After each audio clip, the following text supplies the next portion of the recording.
Ова е дворот во притворското оделение С на затворот Шутка, каде пред неполна недела се случи инцидент со Спиро Ристовски и Милјана Киевски и двајца осудени лица за диво населје Лирим Красничи и Есат Кафеджоли.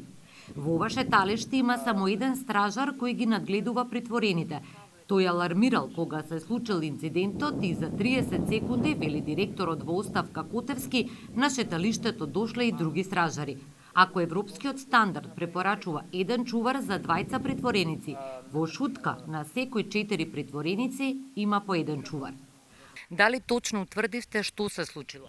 По краток вербален инцидент доваѓа до немил настан кој преоѓа во физичка реакција од лицата кои што се во моментот на шетање на свеж воздух. Колку луѓе имаше додека овде на шеталиштето кога се случил инцидентот со Спиро Ристевски и со Милјана Киевски? Во првиот случај со лицето СП имало 6 притворени лица, а во вториот случај со второто лице Маја имало 8 лица притворени од 3 различни простори. Вчера имавте соопштение, рековте дека се покренати 11 дисциплински постапки. Какви нерегуларности и непостапувања според правилникот на затворот утврдивте кај овие лица и за кои лица се работи? Дали се тоа стражарски чувари, раководители на затворот? Согласно извештајот кој го изработи независна комисија формирана од моја страна, од раководни лица во затвор Скопје и согласно извештајот кој ни беше доставен во текот на вчерашниот ден од управата за извршување санкции, утврдени се и согледани се поголеми и помали неправилности и непостапување по оние стандардни оперативни протоколи и стандардни процедури кои треба да се исполнат во текот на работењето. Покренати се, како што рековте, 11 дисциплински постапки, некои се дисциплинска неуредност, некои се дисциплински престап. Во соопштението исто така велите дека можело вториот инцидент да се спречи. На кој начин? Точно. Не ви одговорив само до крај на првото прашање, тоа дека дел се вработените помлади надзорници, постари, виши и еден командир на смена кој е од редот на раководните кадри. Помеѓу првиот инцидент и вториот инцидент, точно дека поменуваат нецели 45 минути, направен е најголемиот пропуст во работењето. Требало да се реагира, требало раководните лица во хиерархијата или во вертикалата на команда да се прекинат сите прошетки во тој ден, да се анализираат и превенираат наредните чекори во работењето. Колку стражари имало? Еден стражар. Дали е тоа доволно? Не.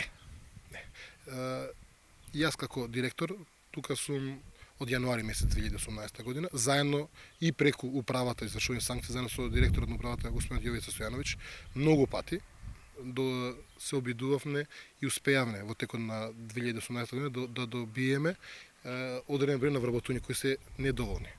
Тоа е една од оние работи кои што сите и меѓународни и домашни релевантни фактори и институции и во сите извештаи и на народен правобранител и на телото за спречување на корупција и тортура и наведам дека немаме доволен број на вработени кои што треба да ја извршуваат својата задача. Само да напоменам дека согласно европските затворски правила на 2 осудени или притворени лица треба да има вработен еден затворски чувар.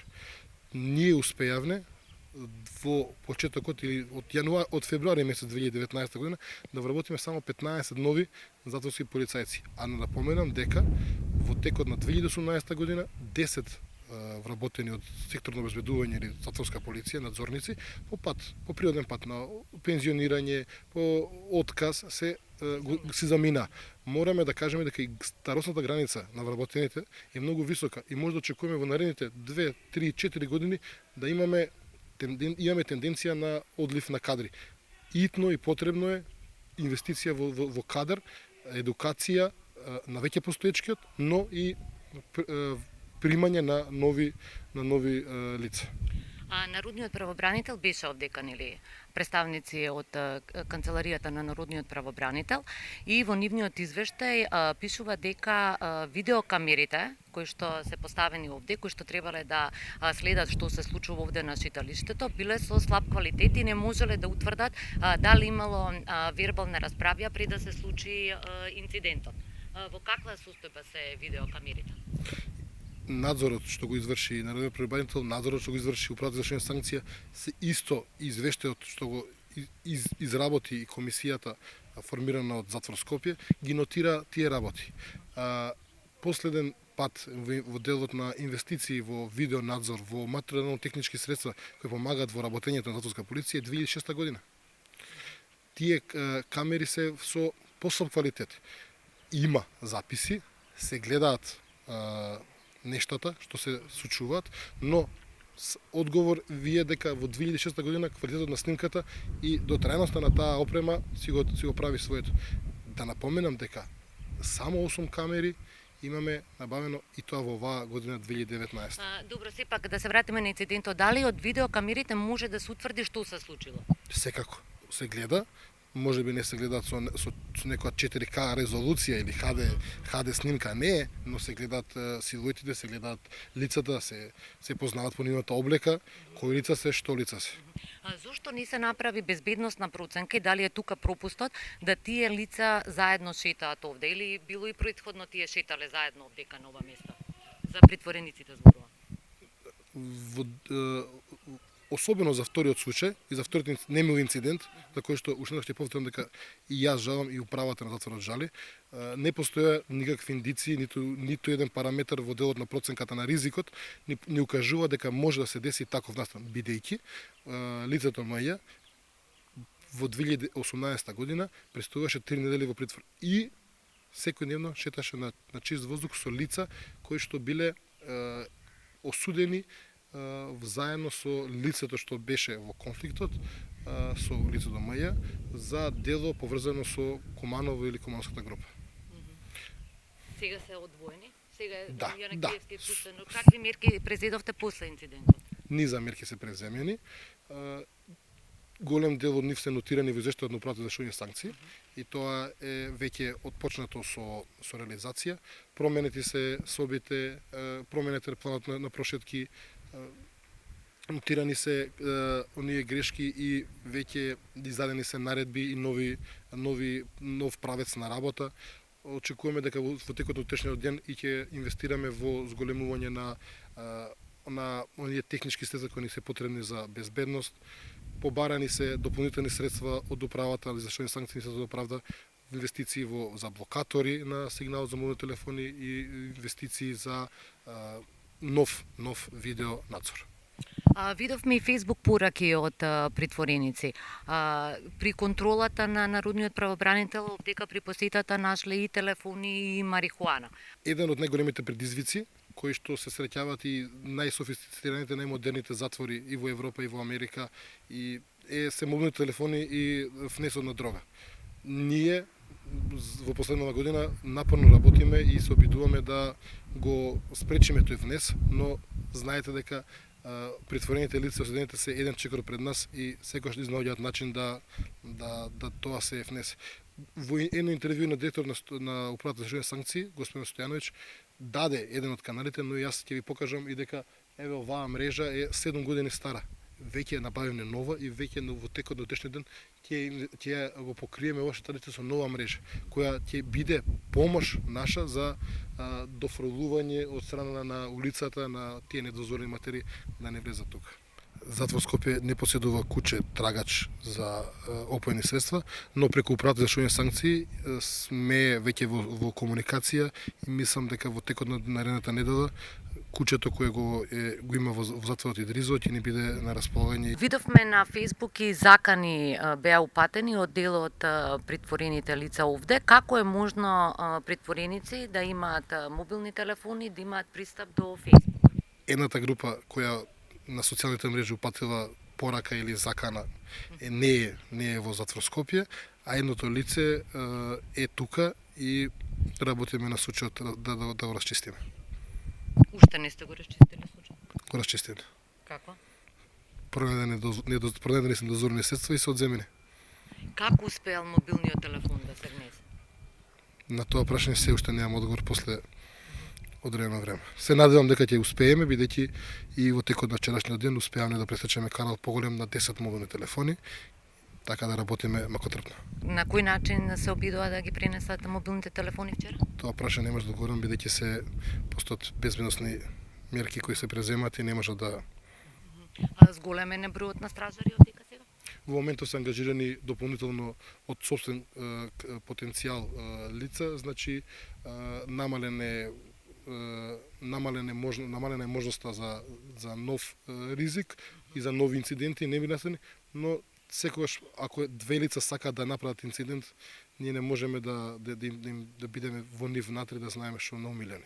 Да, добро, но сепак мора да ги превенирате ваквите инциденти да не се случуваат. Исто така проблем беше и со лекарскиот персонал овдека. Колку доктори имате? Само ќе ви дадам еден одговор на прашањето, бидејќи од 4 месец 2018 година комплетната надлежност на затворските и домските лекари преоѓа согласно имплементација на законот веќе постоечко за извршување санкции е под здравствен дом Скопје. Колку доктори имате? Имаме 2 лекара, еден стоматолог кој врши своите задачи и во Идризово и во Скопје, затвор Скопје, еден психијатар кој е и за Идризово и за Скопје и една медицинска сестра. Тие дадоа лекарска помош веднаш на Ристовски и на Јанакиевски? Да. Они први одговорија во тој нејмов настан и на првото лице понудено беше дополнителен преглед кој он го одби. Тие што биле тука во претворското одделение сега се веќе надвор, значи велат дека внатре креветите се несменети од 63-та година, дека ѕидовите се излупени. Значи барате ли вие воопшто финансиски средства за да се подобрат условите во затворот Чутка, не само во претворското одделение? За условите во претворскиот дел мора да дека постои стар и нов дел. Стариот дел од 1968 година е изграден, а новиот е во 2009 година, кој е во многу лоша состојба. Дури на моменти не знаеме ни ние дали е подобар стариот дел или новиот дел, бидејќи има недостатоци во делот на изградбата, има користени се некои постои материјали, постои влага и така натака, кој е и предмет на истрага во јавното обвинителство, бидејќи има подкренато пријави во делот на злоупотреба на службена должност и тана. Но мора да напоменам дека буџетот на казноправната установа Скопје сека година е помал и помал. Имаме затекнати состојби, имаме наталожени долгови кон јавните комунални предпријатија, имаме долгови кон тужбите, константно бараме средства дополнителни за инвестиции. Се тоа што го правиме со сопствени средства, со пат на донации од општествено одговорни компании, со ангажирање на осудените лица кои се тука. Така. Од инцидентот, каква е ситуацијата во затворот? Дали чувствувате тензија во затворот? Направени се многу промени. Промени и уште ќе има во делот на работењето, во делот на, ви кажав и претходно, ангажирани се малку повеќе лица со тој потенцијал кадар и што го поседуваме. Нема во моментов никакви инциденти, не се случило ништо позначено, бидејќи се одвиваат теконо работите. Не осеќаме ние, вие сте тука, не осеќате некаков притисок или некаков набај. Така Дали да. е пренатрупан затворот со притвореници и затвореници? Работата си ја направи и амнестијата на почеток на 2018 година. Во моментов бројката е испод онаа бројка која е капацитет на затвор Скопје, со тоа што 70% од капацитетот да се исполнети. Може да кажам дека не е. Колку вработени ви недостигаат? Во делот на затворска полиција немалку 50. Побаравте да бидат вработени? Да. И немате одговор се уште? Ова е нова календарска година, нова буџетска година. Тоа што беше барањето е делумично реализирано во 2018.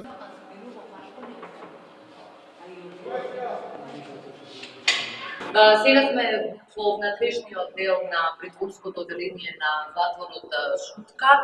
Директоре, што се планира во овој дел да се инвестира? Успеавме да ставиме во функција една стара бања која е реновирана со набавка на нови 2 бољера. Успеавме во стариот дел, кој морам да признам дека е во една не толку солидна состојба, да варосаме 30 простори во кои што престојуваат притворени лица. Успеавме за овие 2 месеца да набавиме 8 нови камери и еден нов читач за снимање на записи. Успеавме да имплементираме ручен пристап во стариот дел од затворско пеќе што не постоја оние буткачи на врата и магнетни заклучувачи, картици за регистрација на пристап, евиденција на нови лица кои се држат во тие места. Буџетот за оваа година е 17 милиони денари, од кои повеќе од 2,5 милиони денари се за исплата на оштети и тужби, кои ги поднеле вработените поради неисплатени дополнителни часови, а Котевски напоменува дека високи се и сметките за струја и за вода. Во извештајот на Хелсиншкиот комитет за поглавието 23 од периодот од мај 2016 до јануари 2018 година се наведува дека слабата кадровска екипираност на затворските службеници, нивната необученост и лошиот материјално-финансиски статус, непрофесионалноста изразена преку прекумерна употреба на сила и појавите на корупција се дел од причините за нехуман и несоодветен третман на осудените лица.